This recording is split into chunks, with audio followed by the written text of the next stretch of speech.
So did we go over Monday already? Yeah, we did. We did. It was just Okay. three winners. Okay.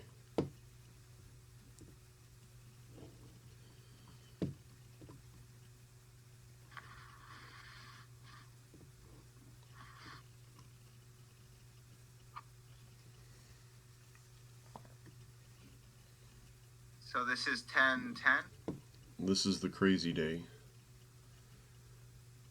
Okay. So Oh, we skipped one though. we did. This is 10-11. If we want to go in order.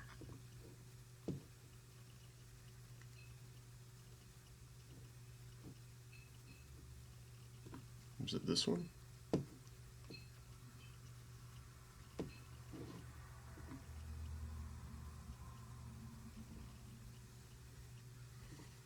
I don't have a chart for 1010. I have Oh no way. that, but oh no, I guess I have this. I have this right here. Yeah. Okay. Yeah. So, oh my gosh. Oh my gosh. Yeah. This is what sent me on a rampage. 10-10. So I was watching all of this. I was watching all of this. So I had like a sim had a sim buy in the beginning of the day because like I saw the squeeze and it was a good buy, but then it like flew up 40 points right in the beginning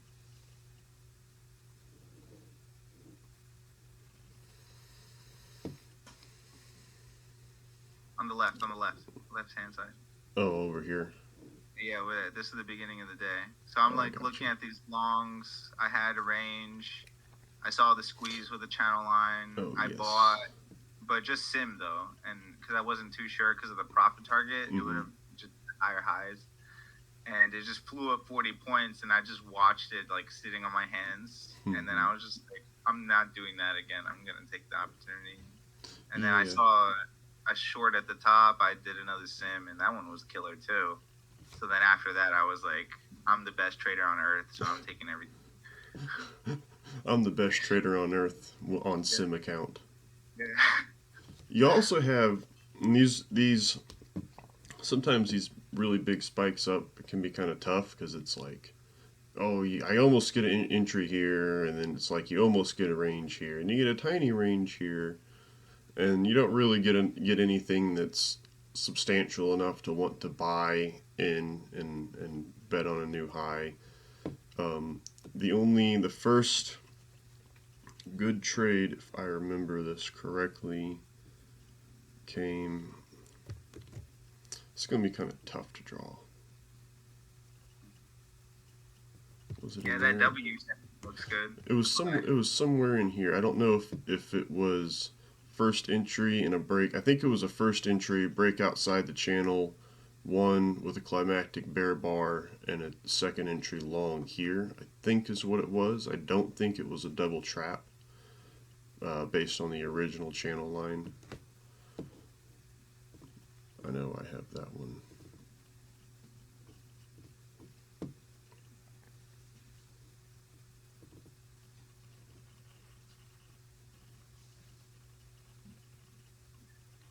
So even though price, like I remember you said like you were surprised at the bull action that day. Yeah, yeah. Um, I guess like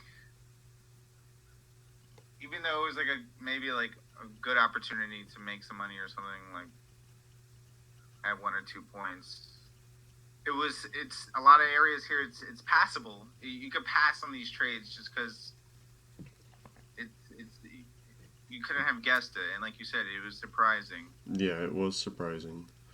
And that's fine. I mean, that's why we spend more time reacting to the market than we actually do analyzing it. Although analyzing it is a good thing to do. So it looks like on. I didn't really draw it on here. I didn't draw the original channel line. But this channel line, he had one, two. You can think of that either as a double trap or a break and a restarting of the count. And then I marked the second entry here. I believe it's actually right here though. And so it's still second entry at the channel line. And we have a climactic bear bar that we can bet on. So just look for these pullbacks in these big channels that just shoot up like this. Like it's going to give you nothing most of the time, but just keep an eye on it. Because as soon as it pulls back like this, it gives you an opportunity. And it doesn't always give you a lot of them either. And sometimes, if it's especially strong like this, we can go ahead and bet on the moving average and not just the channel line. It's a moving You average. sized up. What's that? You sized up for another buy. Yeah, in here. So you can look too and look back and see in the channel, and you can see how many times we've rejected the 20 EMA. 1, 2, 3, 4, 5. Had a break of it here. What happened during the break? Got bought right back up. Rejection, rejection, rejection. So whenever we come here and we find a second entry at the 20 EMA, it's probably going to reject again. But when we're in a channel like this, most of the time this channel line is the majority of the strength. It's not the 20 EMA. The best ones, of course, you get the 20 EMA and the channel line at the same time. The only time we really want to look to take this trade, because there's still a lot of things that a lot of negative things that you can take against it, is it's still kind of in the middle of a channel. There's still the price does not necessarily have to break the channel line to hit your stop loss. And that's something else to be aware of. So only be taking these 20 EMA in the middle of the channel. Only be taking these if it's an extremely strong trend and you have a lot of history of price rejecting the 20 EMA, or if it falls below it, it's quickly bought back up. But there are entries in there, even if it's fast and surprising. Roger that.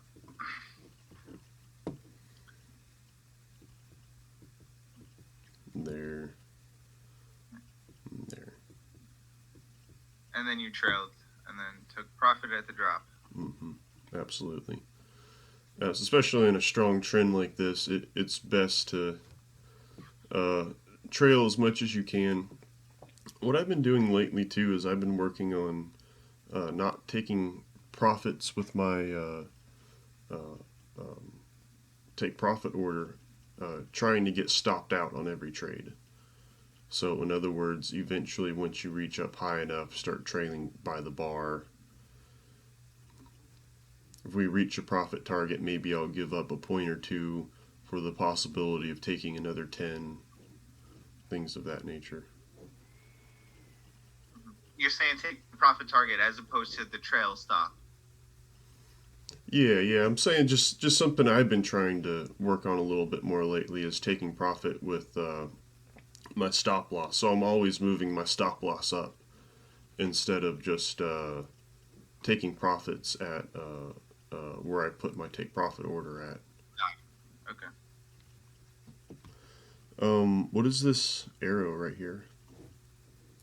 Oh yeah. So then there was a range. I'm counting them all. I was just curious if that first entry was actually a second entry, short with the arrow, the blue arrow, because we left the channel and immediately came back in. I wanted to know if you would count that as a second entry short. So, kind of like what we talked about before, you probably remember, when we have at least one bar holding outside the channel, we can restart our count. With that being said, though, in a case like this where the following bar immediately just came back in, I don't think I would personally restart my count. This is something that is subjective, and different traders are going to do different things. Some traders will restart their count here, some won't. I don't think that this is enough of a break. If it had this bar that held outside the channel line, and then we had another bear bar that holds inside of it. It's pretty clear where the direction is going, so I'm not going to restart my count on that. Because to me, it's just volatility. And a lot of that, too, just has to do with this climactic bull bar. Remember, the purpose of climactic bars, or I guess what they do, is they look extremely strong. And this looks like a very strong break, so it has to be extra large. It has to look convincing to get people to buy so that institutions can go short and they can have someone to take the other side of their trade. So I would that would count go that ahead. as, you can count that as 2. Yeah.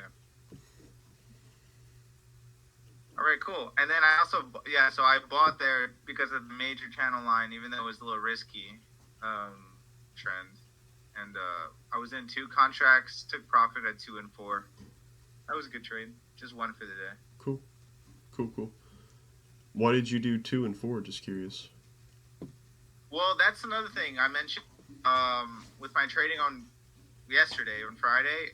I put a lot of time like thinking in my head, like what's the best, like if I was, because there were opportunities on Wednesday, Thursday, like points, like I said, and just took the break even or whatever, or 2 points. And I was thinking if I was in 2 contracts and took one at 4 or whatever, then that would help my account a lot. And so then that's what I was thinking. If I was in 2 contracts, took one at 2, then I'd be break even. I'd be a break even at once I take my first profit at 2 points. So that's what I think was good. What do you think? I think that generally speaking, 2 points is too early to break even. There are like a few situations, like, and I know you've seen me do it, where we have a small profit target, and it's okay to move to break even early then because we have to reduce our risk. And we're kind of doing all or nothing, or we're either going to make, basically zero, or we're going to make a lot of money. But that situation is not something that happens very often. We generally want good profit targets. If you move, and I'll just tell you from experience, if you move to break even at 2 points, you're still going to get stopped out. Break even most of the time on plays where you should have made 8, 10, 12, 15 points. Okay. Which is why I only put 1 contract, because like I was thinking, let's say price, I'm in 2 contracts, it goes up 2 points and then it fails and stops me out. That's 4 points that I lost. But if I had taken 1 contract profit at 2 points and then it dropped back to my my loss at minus 2 points, well then it's just break even. So then I was thinking like I lose less, then like I would lose 4. Yeah, I completely understand where you're coming from because, quite frankly, there was a point in time in my trading where I was like, well, how do I take as much risk off of trading as possible? And it's impossible to do unless you're okay with just getting 1 and 2 point trades 80% of the time. And it sounds a lot more convincing in your head than what it really is, like out there trading. And that is because of the times when you can take 2, 3, 4, 5 losers in a row, and then all of a sudden you think that you're reducing your risk, but you're still taking losing trades, which is inevitable of trading, and now you're way behind here. It's best to it's best to just take the hit. It really is, because in the long run, it may not be today, it may not be tomorrow, it may not be the next day, but eventually you're going to get some big trade that's going to be 15, 20 points. And that one trade is going to make up for all of your losers for the entire month. And that's where the big difference in trading comes in handy, is those few times when we make big wins. big wins with 4 contracts or something. Not like, because I was thinking in my head like take it periodically, but then by the time you get the full thing, it's 1 contract. So Yeah, yeah. You can take the best thing you can do, the closest thing that you can do that you're trying, that's essentially what you're trying to do, is you can trade, let's just say for your account here, you're trading 2 contracts. Have a clear profit target, and you can take profits with 1 contract at that profit target and leave one to run. Now you are still going to get that 1 contract is still going to get stopped out most of the time. Your runner, most of your trades are going to be with 1 contract. But here's the deal with that: is when you trade like that, you're taking majority of the time you're winning, you're taking 1 contract winners, and the majority of the time that you're losing, you're taking 2 contract losers. mhm. So it can kind of mess with your traders ratio as well. So it's just something that you also have to be kind of careful with. Mm. So you think in the long run, all or nothing is best? Yeah, I mean, you're welcome to do the math on that if you like, but I know for me personally, um, I the way I look at it, I'm trying to simplify things as much as possible. I do really well taking profits on on where I choose to take profits at, and so I'm going to stick with that. Okay, so you'd recommend holding the 2 contracts and doing the full 2 contract Hmm. profit target. Absolutely. The only time, so as a general rule, and I mean it's going to depend. In fact, let's try to look at some examples. Let's look at another day. Let's look at.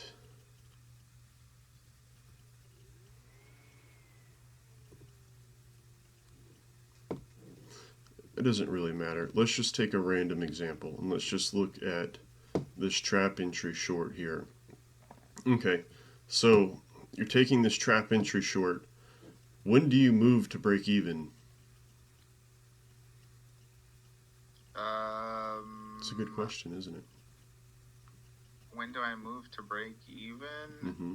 I I think you wouldn't until like you get that EMA pullback and then just leave it there. So you can absolutely do that, and it would be relatively safe to do that because your profit target is at least here.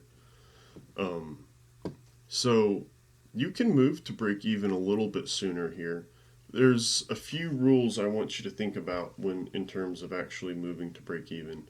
And the first one is that you can move to break even at a profit target here, or you can move to break even after a very clear large move. So after something like this, if we're 5 6 points in profit, you can go ahead and move to break even. Then if there's a pullback that's going to pull back more than 5 or 6 points, then it probably isn't quite what you're looking for anyway. So just kind of keep that in mind. If nothing else, don't move to break even sooner than 4 points. It's a little bit subjective when to move to break even. Like this, if you're betting on a new high here, you're taking this and you're betting on a new high, you really shouldn't move to break even until we've hit that new high. And then you move to break even. You can trail accordingly if you want to. So yeah, 6 points in profit, move to break even. If it fails, then you're saying you wouldn't even probably want to be in that trade. Yeah, just as a general rule, and I'm not saying this is definitive by any means because each Sure. trade is a little bit different. But as a general rule, this 4 to 6 point area, you can look at moving to break even. Then at least think about it, if nothing else. Okay, roger that. Okay, are we good on this chart? Yes, we're good. So then I woke up on Wednesday, 10/11, and I was like, I'm going to make $50 billion today. So I just, yeah, I took all the opportunities. I took four long failures in the beginning because I thought it was gonna explode like yesterday again. Even though the profit target sucked here. I mean, maybe it was decent one time, but then I had I didn't see it until after, but it was like a perfect short entry, first and second entry short, before I even drew like the channel line on the downside. So then I took a short eventually, and then it ranged, and then took a long failure, another long failure, OG channel line, double trap, got Yeah. some confidence. So my issue with this chart, first off, these three long trades in here, what are these? I wish this thing would be. I'm not really drawing very well. What are these long trades in here? Mm-hmm. You saying like it wasn't worth it? Yeah. There's no key entry point. There's nothing. It was just like what was my thinking? Yeah. Mhm. Yeah, I literally just thought open of the day, like I saw some climb uptrend. I thought it was gonna explode like Tuesday. That's literally my thinking. I didn't want to miss out. Whatever. I wanted to make money. So basically, you had a personal bias. Yes. Yeah. Jeez, dude, I don't know what's happening. My computer isn't wanting to work very well. There we go. Basically, just had a personal bias here. We got to get rid of those. This goes into like what I was saying when we first hopped on this call. When you're like, how much money are you going to make today? Well, I have no clue. I couldn't even begin to tell you. I have absolutely no idea, and I have no expectations for it either. Because if I have expectations, then I'm probably going to be disappointed. That's just the way the market works.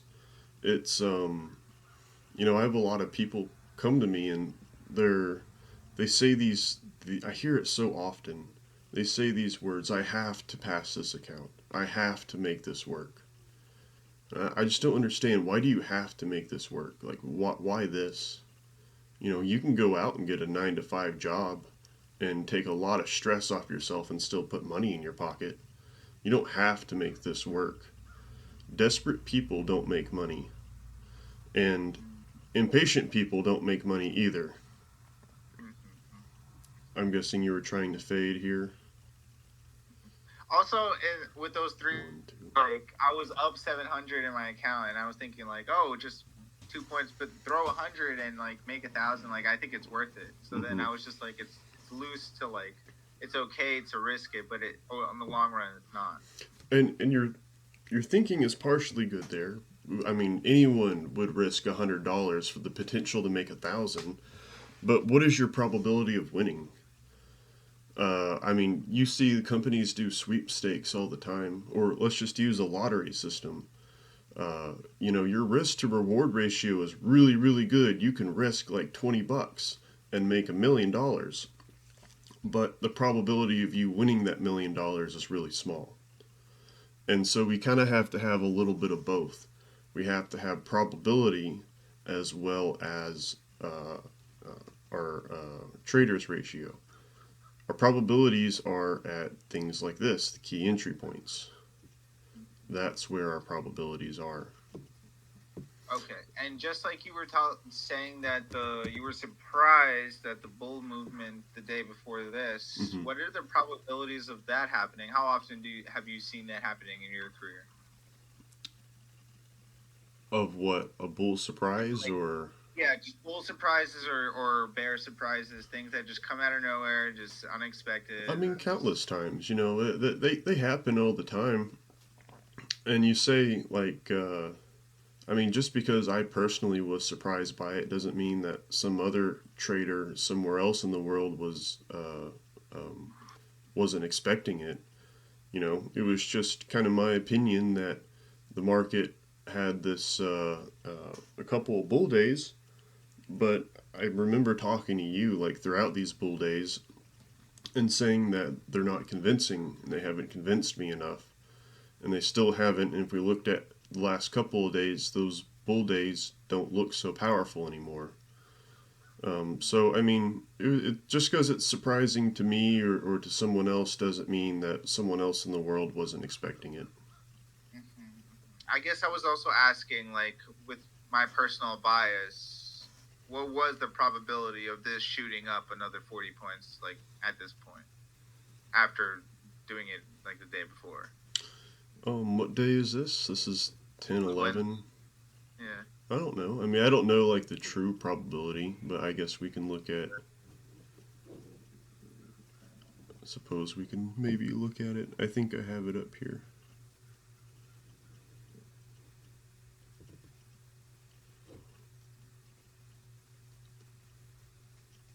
The previous day was a big bull day. Yeah, we just had a couple of bull days there. That's 10 11. I mean, the market's been doing this a lot lately where it's like this big sell off and it has a big spike up and then it'll sell off more and it'll spike up even more. So, I mean, I guess if you look at it like that, then it was at least relatively decent probabilities.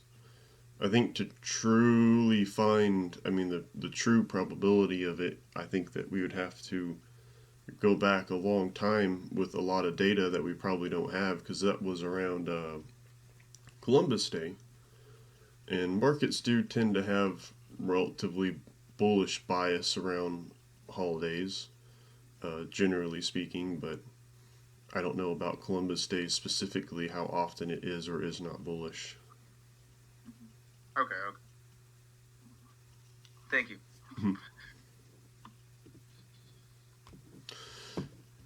Okay, and then a bunch in here. You got your range. Yeah, skip the range. Be a little bit more precise with your range here.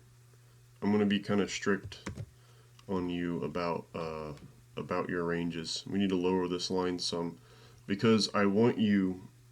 And I know you didn't. Well, I guess it looks like you took a long entry here. No, no, that was my profit from a short. I Oh, I realized we see were it. short after four long failures, so I took a short. Gotcha. So,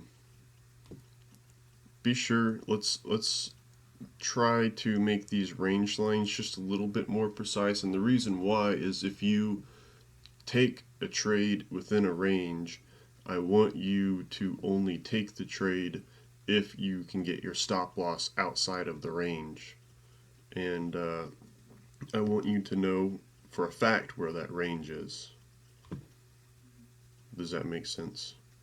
Makes perfect sense. Okay. And so then, yeah, yeah. If I drew my ranges better, I guess here, then I probably would have skipped that first short that I tried taking because like I was thinking it was just like dipping down. I thought it was just gonna tank that first after the range, after the tight range. Oh. I took a short. I took a short, thinking it was gonna continue dipping down, but it was like a mid range. Uh, the one under that, the one under that one, Wait, this one? under that one, that Oh, one. yeah, Yeah, yeah. mid range short attempt. Like, Yeah. I mean that's actually a pretty prime example right there is reduce size here. It's actually a pretty prime example, just like the placement of it. Because in a range, I mean, it's so volatile, anything can happen. yeah, that was another area where I was just like, oh, I'm gonna risk 100, and like it's gonna drop like a rock. I know, like I've seen it happen. Like I'm not missing out, but I got burned on that one. It's okay. Let's look on. But it It's does happen though. It does happen. Like bottom of the channel, like it dips down and oh yeah, stay. absolutely, absolutely does. You know, I'm not gonna lie too. It really kind of blows my mind.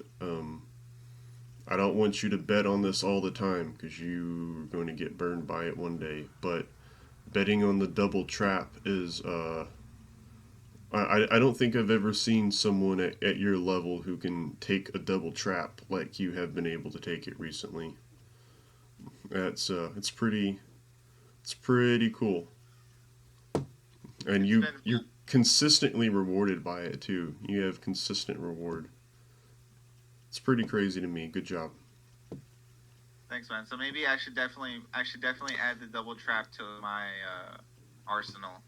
Yes, but be careful with it because it really only happens sometimes.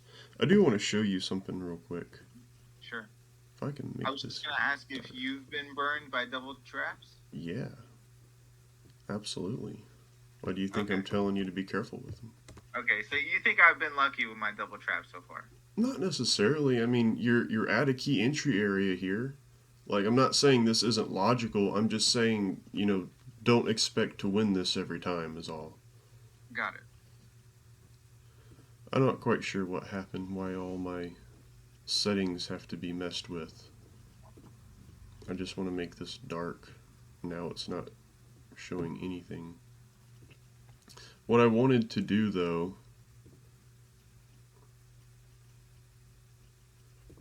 is I wanted to show you. Jeez, man.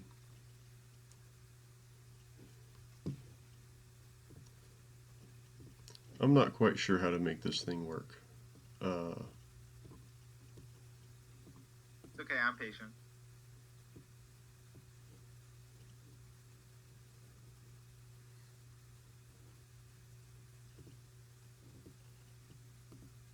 I want you to do that color, but I want you to.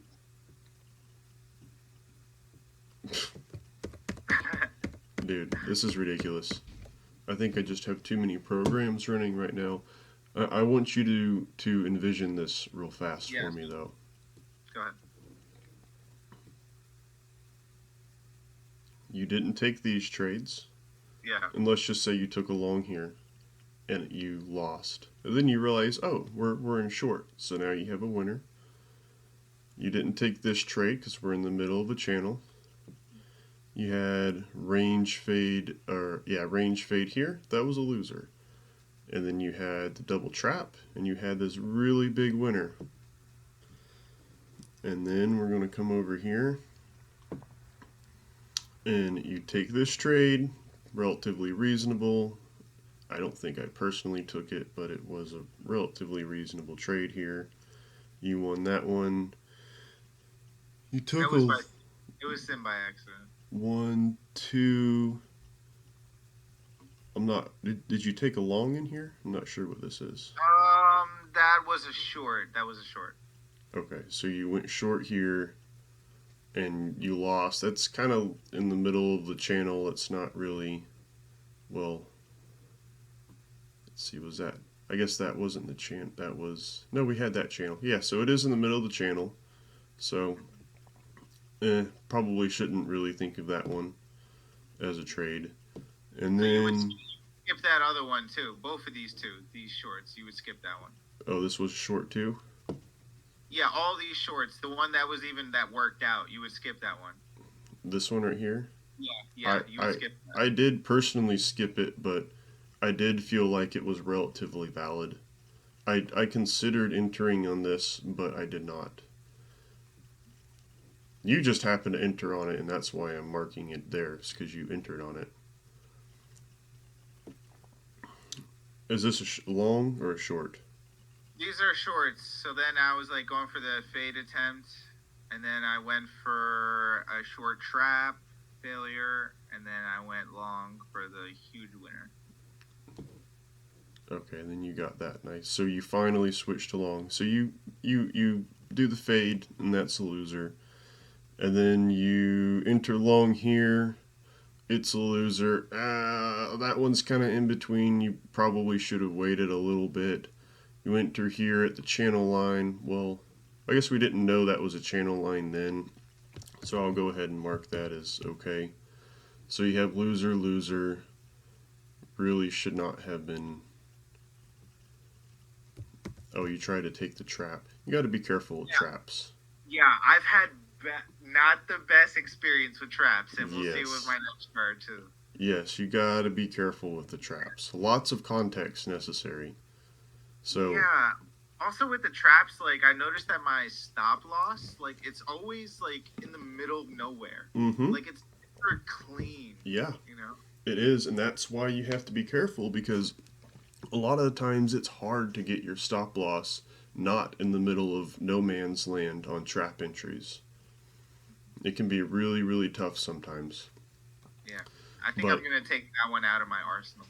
yeah, you just got to be really, really picky about them, is all. But we're going to go ahead and take that trap out.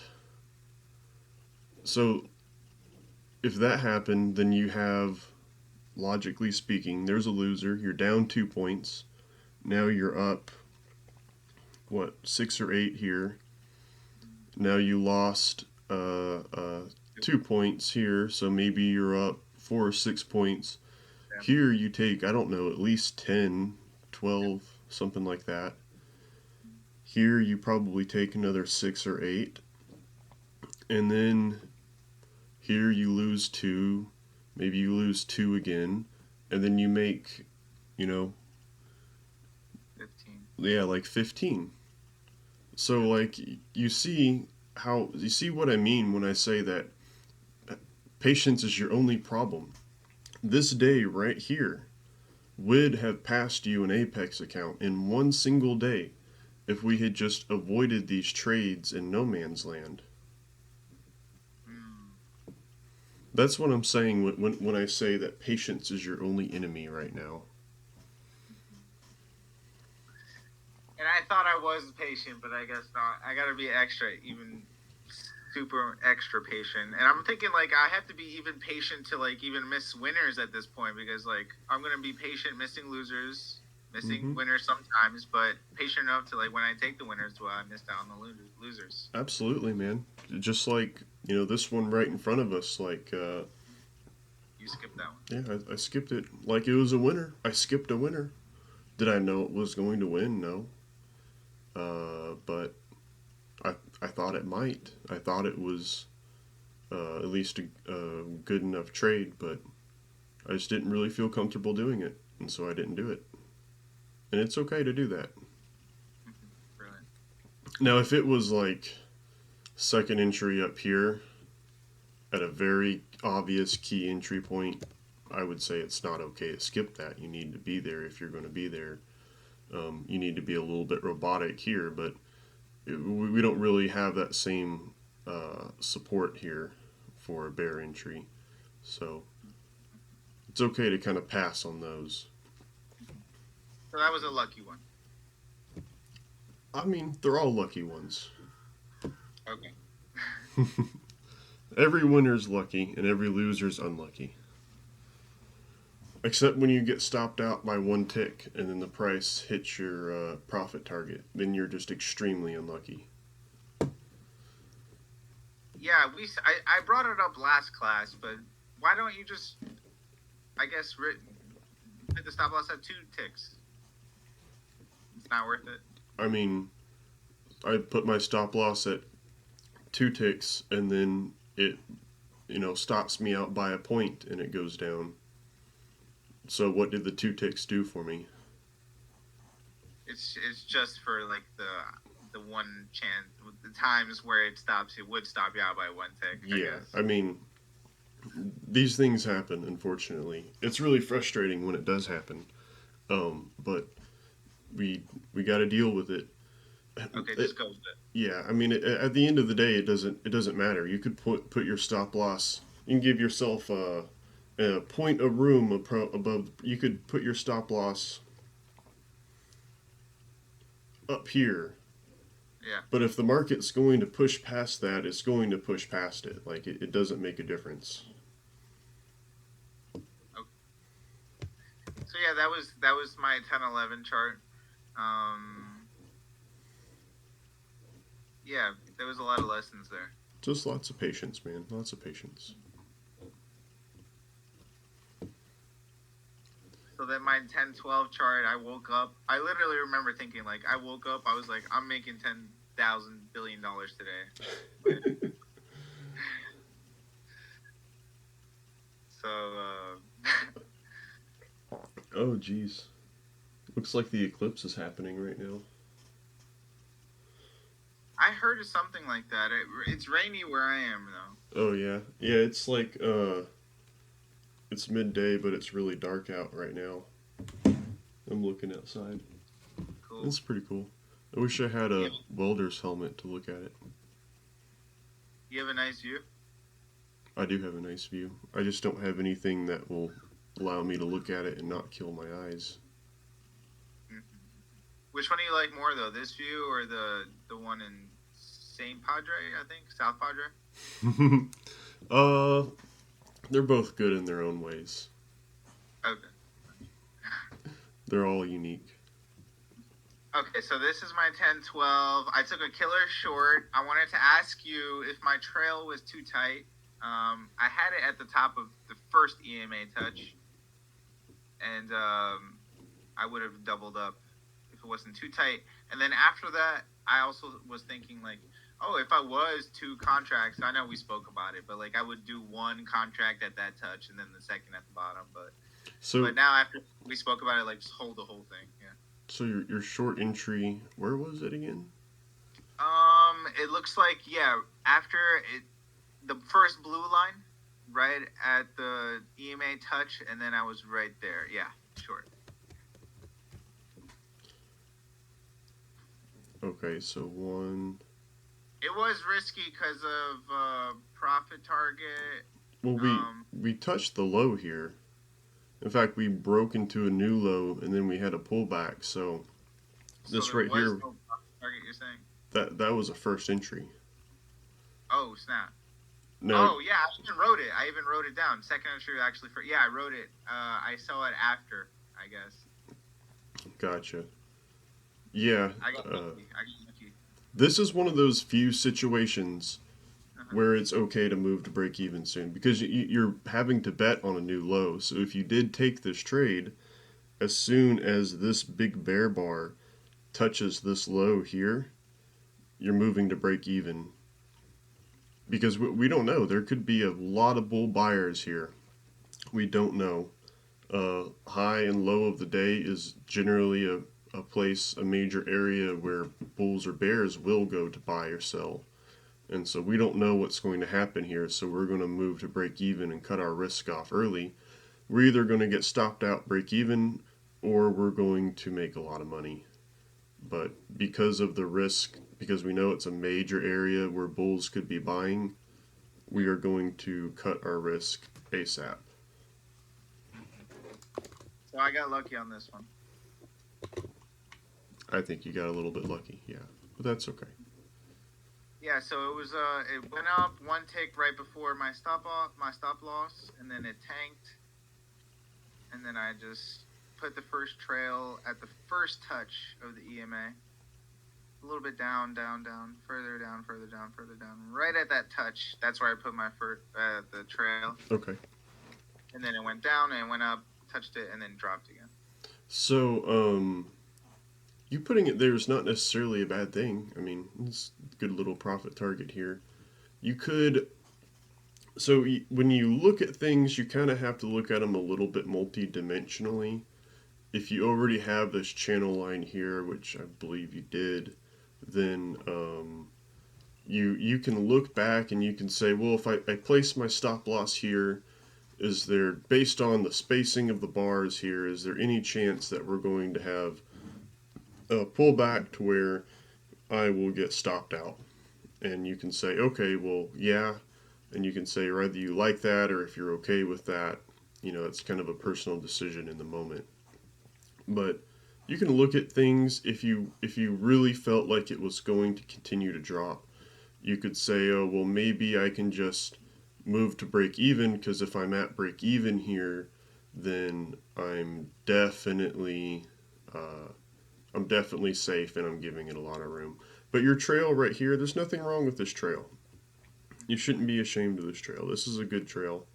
It's probably what I would have done in the moment if I had taken that trade. Also, I think the channel line was actually really, really tight. It was like actually right on top of the EMA. It looks before that little push up where it stopped me out. Right here, yeah. Yeah. Even higher, like after that for the push down, after I think I might have readjusted it and put it like right on the bodies, like on top. Right up here. Exactly. So it was like right on the EMA. Yep. something like that. So that's why I also put I felt like it was good, my stop there, because I had the channel line and the EMA and the touch. Yeah, I mean, honestly, too, if the channel line was there, it would have to break the channel for it to hit your stop, and it did. It was fine. There's nothing wrong with that. It was a good trail. And then after that, I took a long, so it broke the channel line. First entry short, second entry short. I passed on this one just because I felt like it was like really strong bulls. This one right here. Yeah, I passed on the channel fade. Okay, gotcha. Channel fade, which I would which I guess do, which I learned to do. But so I passed on that one, and then I saw a long opportunity, and I was thinking to myself, if I was doing this attempt fade, which failed, then that would support the longs. So then I bought, and it failed, and it shot up like in like 2 seconds. Nice. And I took 4 points because I felt like it was just gonna pull right down, and it did. Mm-hmm. Nice, dude. And honestly, though, you trailed the bar too, which is fine, and it was at that 4 point mark, so good job. And it ended up converting into a range. So obviously, at that point in time, we did not know that there was going to be a range there. But it's not. The market rarely moves like a big move down and then a big move up. It's generally more like big move down, pull back, maybe it gets weaker and then it starts to range, and then we have a dip, and then we have a big move up. That's normally, how the market moves. So it's also reasonable too to think basically what you were thinking here. We didn't take the channel fade. You're betting on a failure, which we don't actually know about this failure until here, but you took the opposite side. That's fine. But we know that the market's probably not just going to bottom out and then just shoot straight up from here. Okay. It's probably going to range out at least a little bit more, and that's pretty much what happened here. So then right there in the range, that's where I started getting, I got chopped up, and I was like, I remember my heartbeat going up. I was like, dang, I made good money, and I just like lost it. So then on that one short right here, like it tanked a little bit, and then but I was like going for the all or nothing. Like I thought it was just going to continue following to the low. Mm-hmm. My profit target was the low here, and so that's why I just held like one. Like I didn't move to break even, which I probably would have now. Mm-hmm. But, so then it just shot up, stopped me out, and then it looks like I did another attempt short, stopped me out, and then I saw the longs come in, and then longs came in, and then this is where I did short trap mayhem. So I was buying like just trying to short trap this, and the first one was actually the worst one, the first short trap, because it hit so I had first entry short, second entry short, and I'm betting on the shorts failing. I literally had like a blast from the past. Like I saw you do it live, like mm-hmm. First entry short, second entry short, failure. So, but my mistake here is that I didn't have my order. I didn't place it limit. I hit the buy market button, and when I hit the button, it bought me at the top of this channel, at the top after the little push up. Mm-hmm. So then it immediately shot down, stopped me out, and I was like, oh, okay, stop me out. But it's still the same area where I was going to short trap it. So I bought again, stopped me out, bought again, stopped me out. And then yeah, it's too much, man, especially right after a range here. Yeah. Think about this for a second, really. This is really how you should have thought about it. Well, actually, not necessarily. You can think of it bear channel, range fade here. I guess you could say we hit our profit target. Maybe you could be thinking more long here. But, man, we can't be doing this. You should practice now anyway. You should be able to go on to here, and you should be able to practice putting in your orders. So buy stop market. Oh yeah, oh yeah. After that, that's how I did it. After that, I refused to to hit the button unless it's like I don't know. I prefer not to hit the button. Yeah, the button's fine, especially for like just starting off when you're finding entries. But the thing about it is when there's a lot of orders in the market, um, Yeah. you're going to get filled with a bad position. It's almost Yes. guaranteed. Yep. Yep. It's happened to me a couple times, but this one was the worst one. Yeah, because like it bought me at it was like immediate stop loss, like Hmm. immediate in a second. So that was like a big lesson for me. Um, yeah, like I've hit the button, like it's filled me like two ticks away. Hmm. Like I'm like, it still worked out, so I'll like let it go. But like this one, like I couldn't let go. Like that was just bad. Yeah. And then so I have my OG channel lines all there also. So then I was like it's okay, valid buy, whatever. And then after that, I even wrote like above my short traps, like stick to the plan, like do it correctly. And then I had a first entry long, second entry long, and it went up. It stopped me out by like two ticks. So I was like, I think the longs are still good. I bought again, and I bought again. Why did you buy Wait, here? wait a second. Let me see this 1 second. Oh yeah, I see what happened.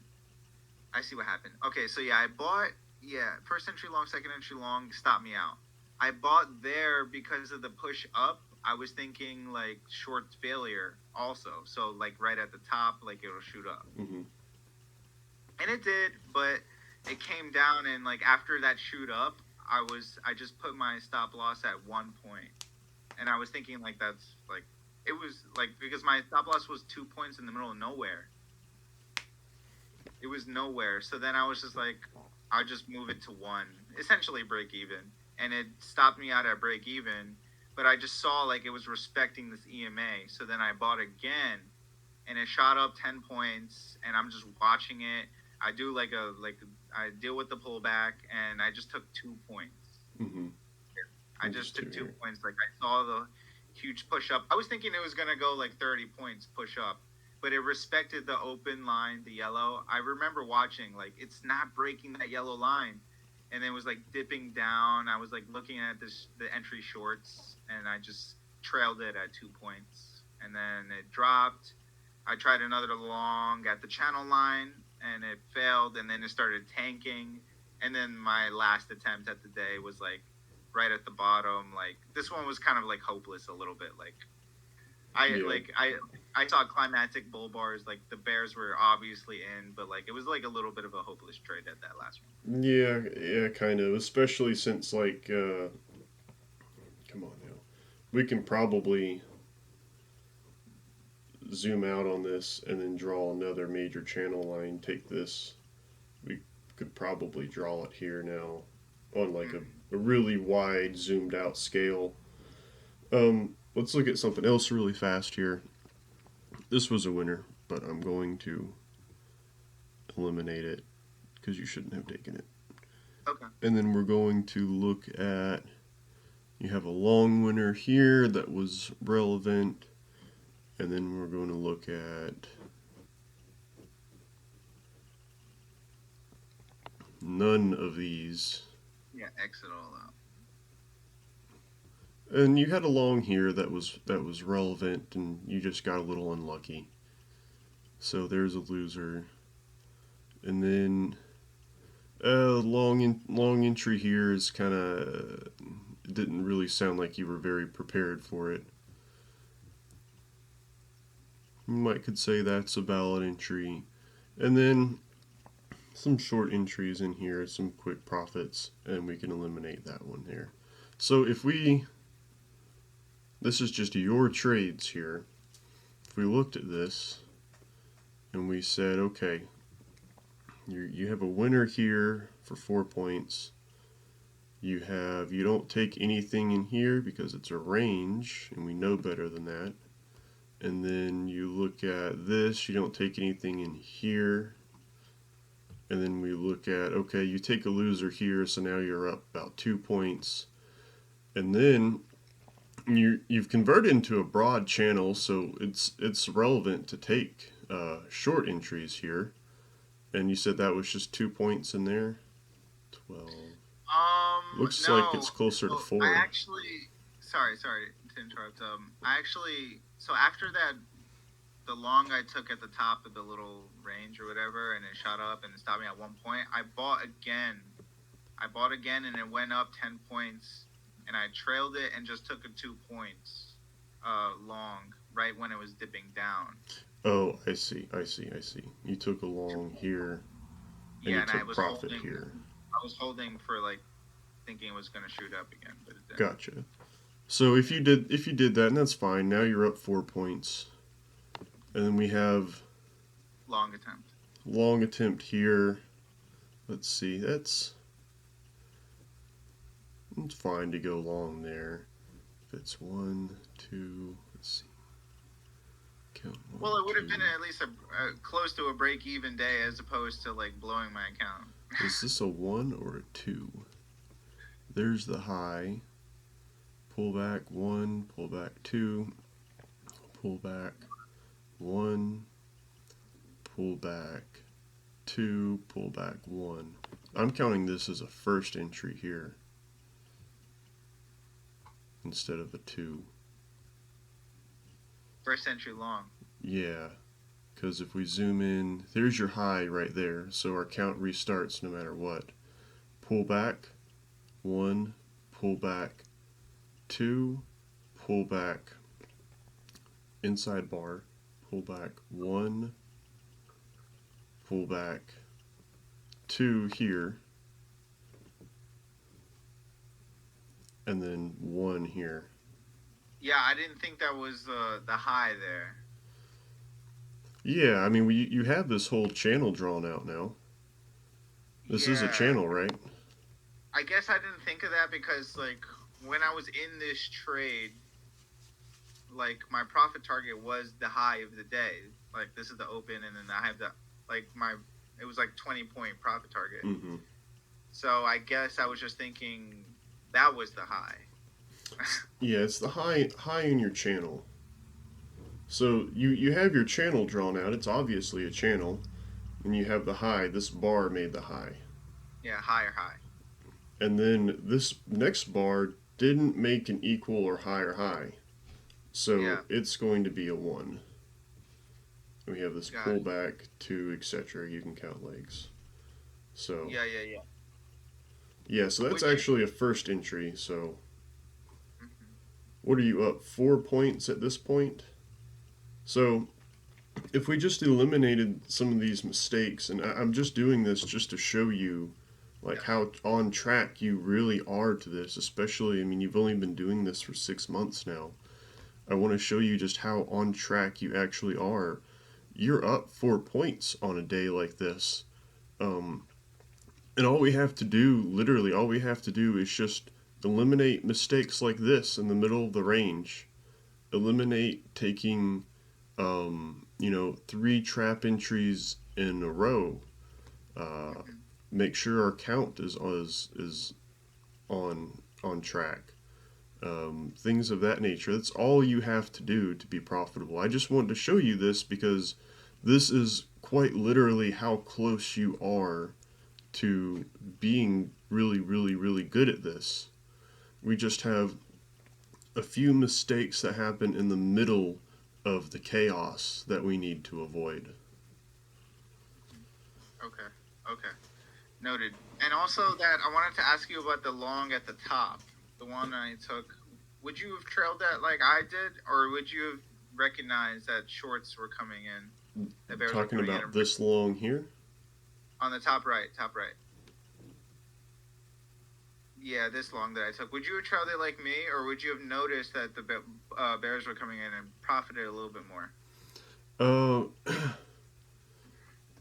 Probably would have trailed it more like you. I probably would have gone here, and then let's see, we had a pullback. We have kind of a double top here, so I might have trailed it a little bit tighter. I may have trailed it there, but no, I would do essentially the same as you.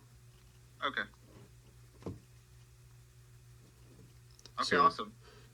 You're doing great, man. There's just a few mistakes we have to eliminate. That's all. Amazing. And then yeah, I just had one trade the day after this. So then I don't know if you caught that drop. Did you catch any trades on that drop? Was this Friday? No, the one that we just looked at on 10 whatever we just looked at. Was it 12? I'm not sure. Yeah. Yeah, this drop at the end. Did you catch any of this? Did I catch that? What time was it? Probably not. I was probably eating lunch or something. It was like noon for your time. Yeah, I don't think I was. I generally try to get some food around that time. Sometimes I'm there, sometimes I'm not. I don't remember catching this though, no. Let's see. This was 10-12. I'm not sure if I have a 10-12 chart. It's all good. 10-10, 10-5, 10-11. No, I don't think I do. And then I just had one more chart from yesterday. Just one trade.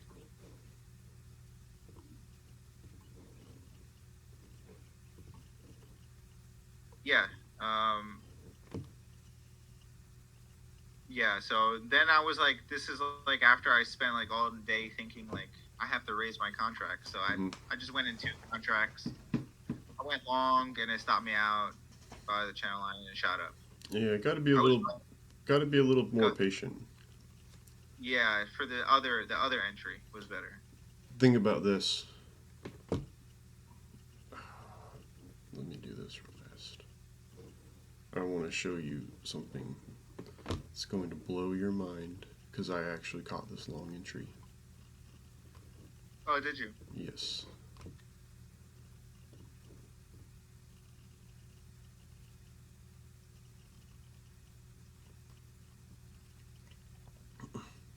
We had our channel line.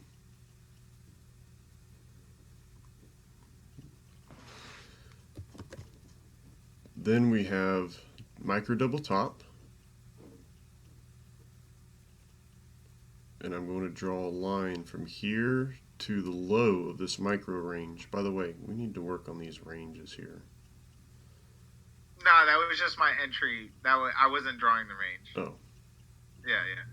Also, I don't know if you know, but on NinjaTrader, if you do Control F, you go to here, and you do Control F, and you go down to markers only. It'll tell you where you enter at. These are just like, I'm just on my sim account, but it gives you your markers automatically. You can also do that if you wanted to. Yeah, I'm going to do that from now on. Up to you. Just make it a little bit easier. So this right here is actually a measured move. It's a measured move between here. It's channel, range, channel, and it's actually a channel fade long here. This right here is a measure. This right here is a measure. It's also a range, very roughly drawn here, and it's also a failed breakout of that range and a range fade long. It's also at a channel line here. So this is actually an excellent long trade. Wow. So, yeah, I gotta practice on the measure moves more. Yeah, be patient with it too, because you took it. What, you took this second entry? Yeah. Yeah, I mean, channel lines right here. We don't have to wait much longer. And even if you did, we don't really have a lot of history in this specific channel of having 20 EMA support. But even if you did take a long entry here, you get stopped out. This was a very clear entry here. And you should have looked to go long in here. Yeah, I think I was trying to buy again, but that's when it said that It was admin only. Oh yeah, I think I got you. I got you. But yeah, that was the entry right there.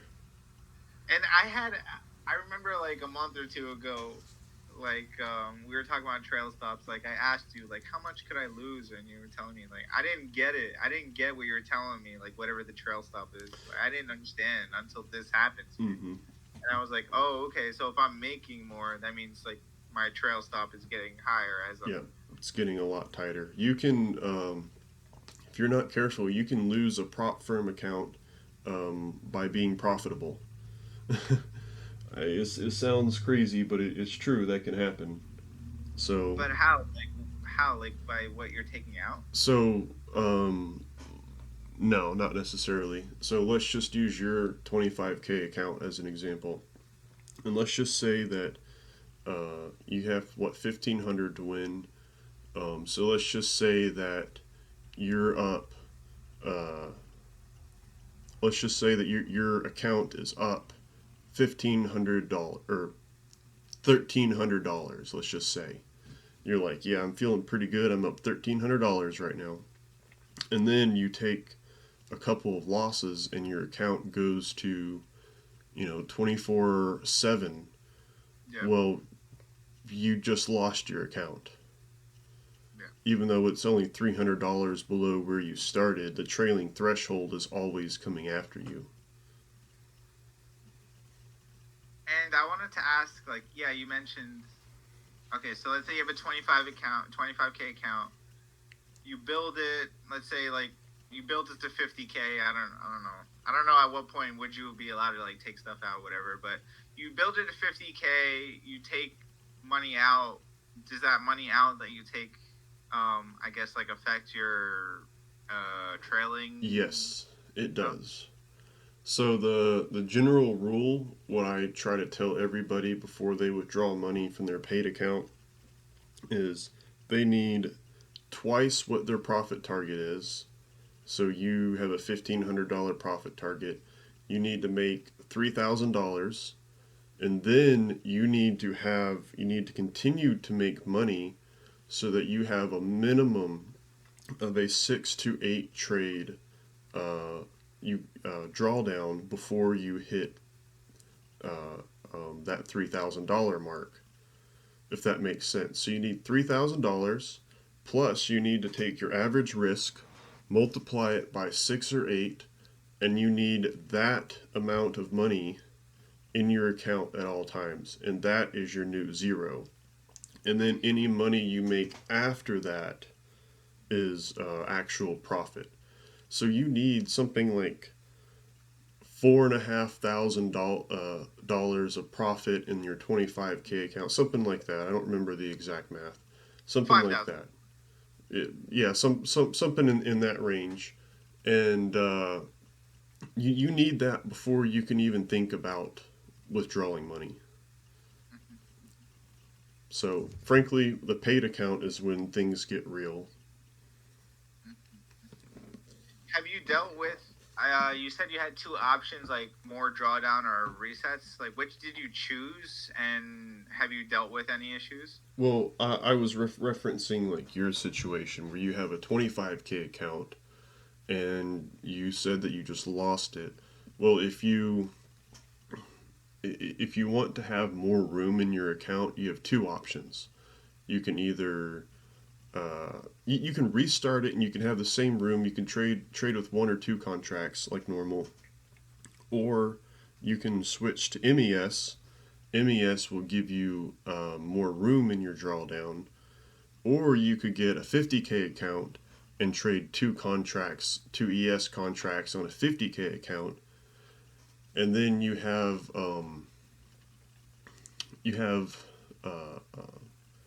with your average risk on a 50K account, you have about 12 losing trades in a row before you lose the account. So it kind of doubles your room for a trailing drawdown, if that makes sense. It doesn't Sure, sure, sure. really matter what you choose. I just wanted to make you aware of that so that you can make the best decision for yourself over what you want to choose. Got it, got it. I see what you're saying now. Okay, yeah, last question. So, like, let's say you 25K account, you raise it to 30K. Um, so that you take out, let's say you profit $1,000. So now the account's at 29K, but so is the trailing thing still 1,500 under 29K, or Yes. however? So Okay, it stops. So yours is 1,500. It stops at 26.6 is when it stops. It's your $1,500 plus $100 on top of that, and that's where it stops.